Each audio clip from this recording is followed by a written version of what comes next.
je vais m'éclipser de ces magnifiques paysages pour une étape alsacienne à Strasbourg, dans le quartier de l'Elzo. À travers les grillages, c'est un bloc de béton froid et austère qui se laisse entrevoir. 100 hectares de bâtiments entourés de miradors et de murs de sécurité qui composent la maison d'arrêt de Strasbourg. Une prison où, derrière ses fenêtres, 720 détenus sont incarcérés. Et parmi cette masse invisible qui peuple ces cellules de quelques mètres carrés, il y en a un qui, depuis tout petit, est passionné des animaux. Il s'appelle Dominique, et fait rare, il a accepté d'être filmé à visage découvert. Mais alors, comment dans ce lieu, Dominique réussit-il, grâce aux animaux, à dépasser son enfermement, et jusqu'où les animaux vont-ils l'aider à se reconstruire ?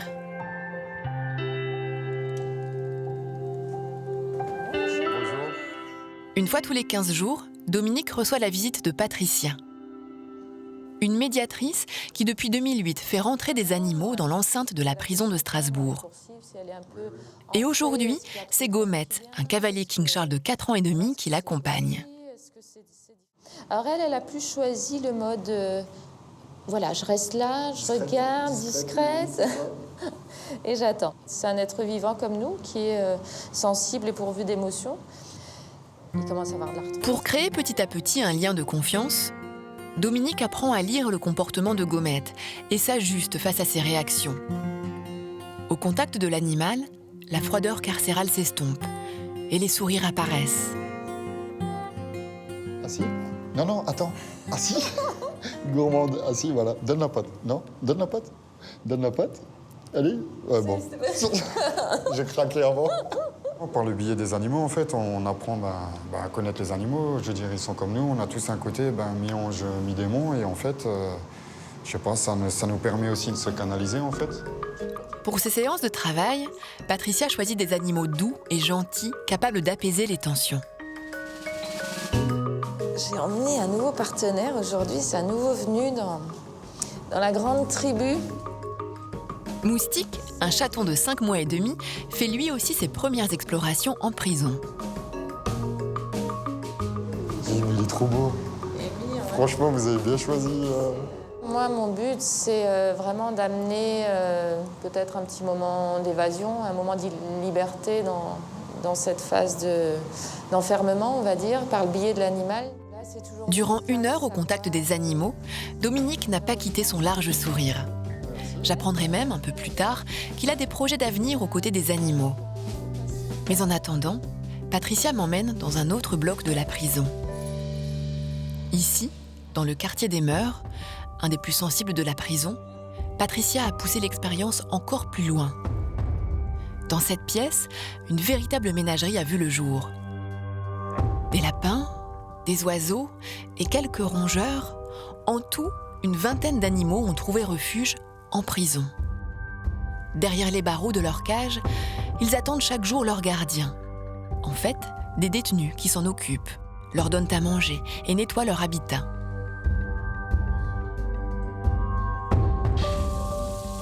C'est une responsabilité parce que vous êtes responsable de l'animal déjà, et puis aussi un respect. Voilà, c'est un peu comme respecter les gens et tout ça, quoi. Et l'histoire ne s'arrête pas là. Tous ces animaux ont été recueillis par Patricia après avoir été abandonnés et maltraités à l'extérieur. Le symbole est très fort. En prison, ces animaux tentent de reprendre goût à la vie et confiance en l'être humain grâce à des détenus jugés et condamnés pour avoir eux-mêmes fait du mal à autrui. Je pense qu'ils partent pour beaucoup de la même histoire et du coup chacun amène à l'autre sa part dans ce lien aussi et c'est très important, quoi. Chacun va apprendre à l'autre et chacun va permettre à l'autre de trouver les forces pour avancer. Et celui qui est à l'origine de ce travail, c'est Sonny, le chien de Patricia.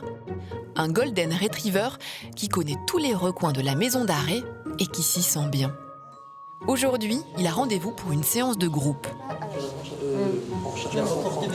Non, c'est un monsieur. C'est un mâle. C'est un monsieur. C'est monsieur. Dominique et les autres détenus ne se connaissaient pas. Autour des animaux, il se découvre un autre point commun que l'enfermement. Dans leurs cellules, ces détenus sont fragiles, anxieux et souvent désocialisés.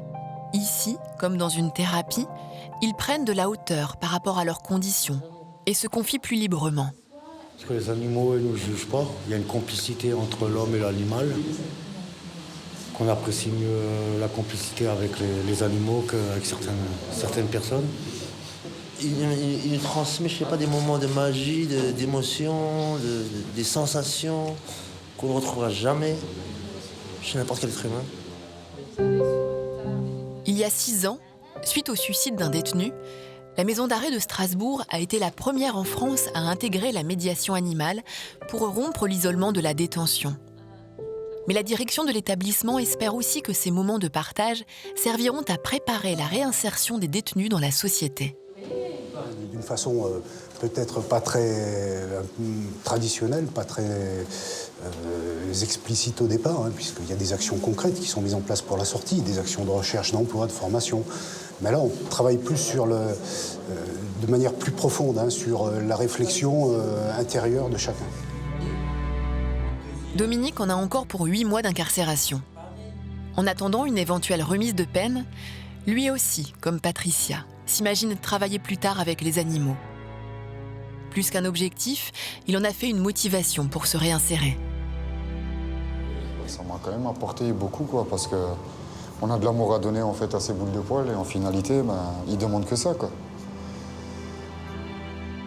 Un dernier sourire, une dernière caresse. L'atelier se termine. Dehors, la nuit est tombée. Il est l'heure de retourner en cellule. Dominique attend déjà le retour de ses petits protégés dans 2 semaines. Une de ces rares lueurs d'espoir qui lui permet de se dépasser.